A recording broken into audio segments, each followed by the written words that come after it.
I think he's going to be excited for this one. Pick up that phone, Dimitri.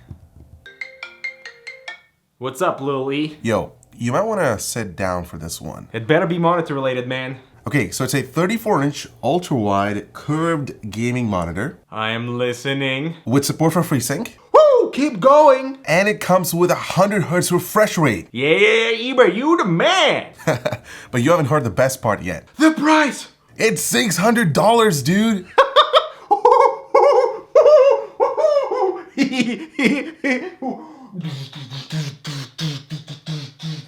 But it's got a terrible stand though. Why?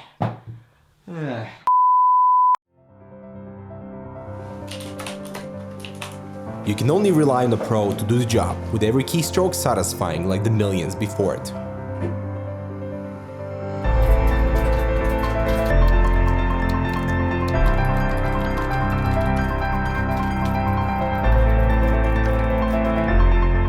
Quality feel with every key, regardless of your space.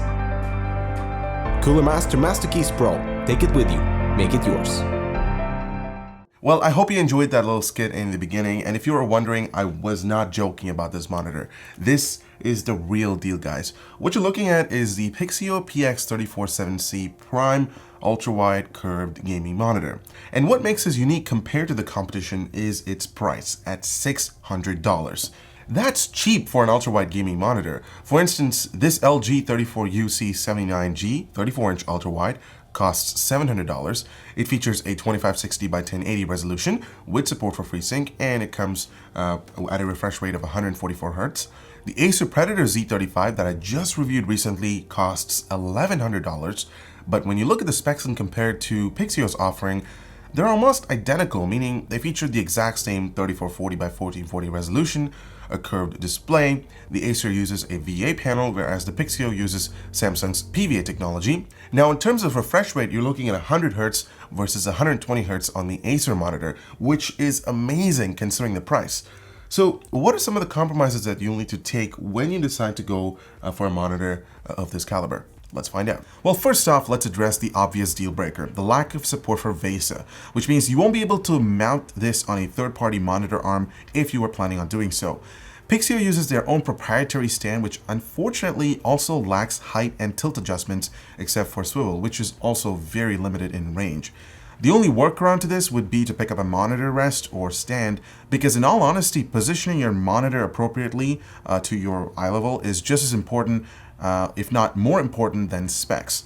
Pixio took the design approach with simplicity in mind. Unlike some other gaming monitors that feature flashy red and black accents, the PX347C features an all-black chassis with very thin bezels around the edges. The aluminum base is rock solid, so you don't have to worry about tipping over the panel. Plus, this should fit in within a professional environment like your work desk. The build quality is mostly plastic though. I mean, the chassis by itself is made out of plastic materials, which is cheap, but again, this is $600, so it's what it is. In terms of I/O, we have DisplayPort 1.2, HDMI 1.4, and DVI. The lack of USB 3.0 or 2.0 ports could be a deal breaker for some of you. Unlike the Z35P that relies on an external power supply, the Pixio monitor has that built in, so cable management shouldn't be a concern. Now let's get into the bread and butter of this monitor, the display. And to be honest, that's what stood out to me the most during my gaming experience.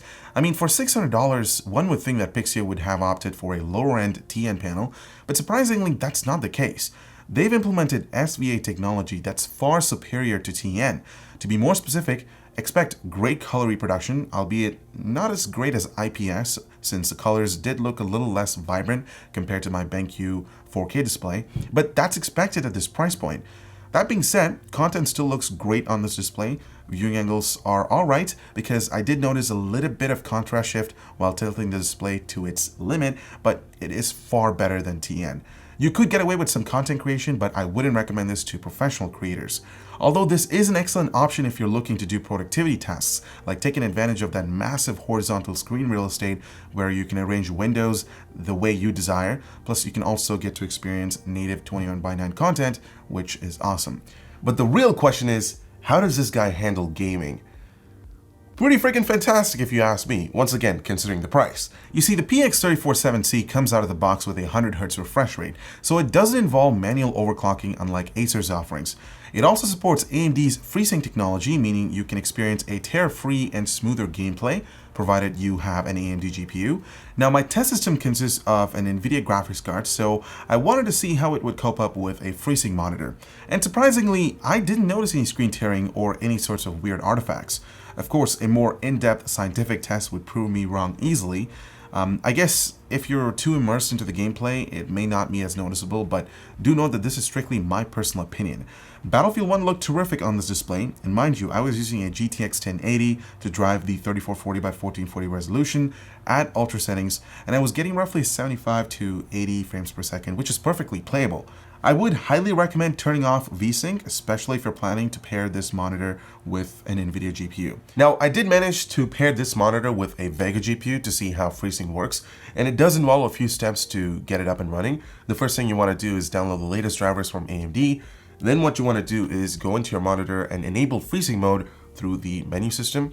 And the last thing you want to do is checkmark the FreeSync option within the Crimson software, and you're all set. I fired up Battlefield 1 once again, and I did my usual thing. And surprisingly, I did notice a significant difference switching between the 1080 and the Vega 64 GPU. And I guess part of it had to do with lack of me trying to notice any screen tearing or any weird artifacts throughout my gameplay. Now, if you end up testing the GTX 1080 and the Vega 64 GPU with this FreeSync monitor in a much more scientific method, you could prove me wrong. But this is just my personal opinion with this FreeSync monitor and the Vega 64 GPU. And, throughout my experience, it was pretty smooth. I didn't notice any wear and tear because I had FreeSync on. But like I said, when pairing with the GTX 1080, I almost had the similar experience. Now, one thing to note is that driving a 3440 by 1440 resolution is a difficult task for a GTX 1080 or even a Vega 64 GPU. I did notice a significant performance difference between the two. So the Vega 64 was dishing out roughly 65 frames per second, and this is with the FreeSync turned on. And then with GTX 1080, I was getting roughly around 80 frames per second, and this is without FreeSync option turned on and with VSync off as well. So if you're looking from a raw performance and frame rates perspective, then yes, going with the 1080 and pairing that up with this monitor would make sense. And I think it'd be just fine gaming on it without experiencing, weird artifacts. But if you can find a reasonable justification to pick the Vega 64 GPU and use the FreeSync option to get you guarantee that smooth gaming experience, then by all means, but personally, I just wouldn't recommend that GPU. It's just in my opinion. However, if you're looking for a 1080p tear-free gaming experience at a high refresh rate, Pixio has you covered here as well. Meet the PX325C, priced at $350.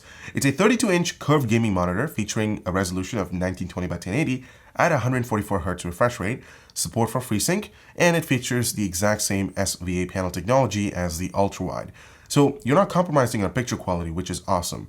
Also, great feature for that monitor is that it supports VESA, so if you want to mount it on a third-party monitor arm, you don't have any restrictions whatsoever. However, that's 32 inches of 1080p, and I'm going to let you guys take a moment to think about that, because we're already starting to see 4K resolution monitors in that same form factor, and coming back to this 1080p resolution makes absolutely no sense. Personally, I've been using this BenQ 4K monitor for a few weeks now, and going back to this 32-inch monitor, I had to give up, straight away. So it all comes down to user preference. If you want something with a huge form factor, and if you're okay with that 1080p resolution, then that would be fine.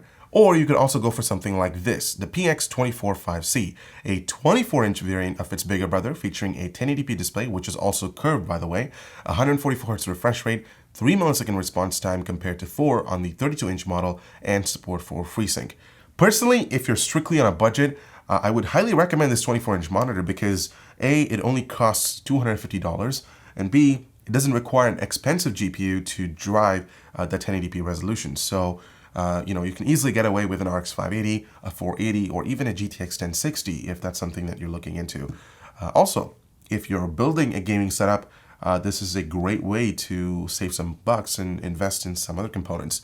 Always stay charged with Linky Power-Up power banks, housed in gorgeous aluminum enclosure with dual USB and Type-C port with support for Quick Charge 3.0 to get your devices recharged fast. Available up to 20,100 mAh capacities. Check them out in the description below. So having mentioned those two alternatives to this ultrawide monitor, I'd like to hear your thoughts on the Pixio PX347C. What do you guys think of this monitor? And of course, it's priced at $600. Would you consider picking one of these up, regardless of the compromises that you'll need to take? For example, the lack of support for VESA and the kind of cheap quality. Let me know in the comments down below. I'm Eber with Hurricane X. Thank you so much for watching. Make sure to subscribe for more similar content, and we'll see you in the next one.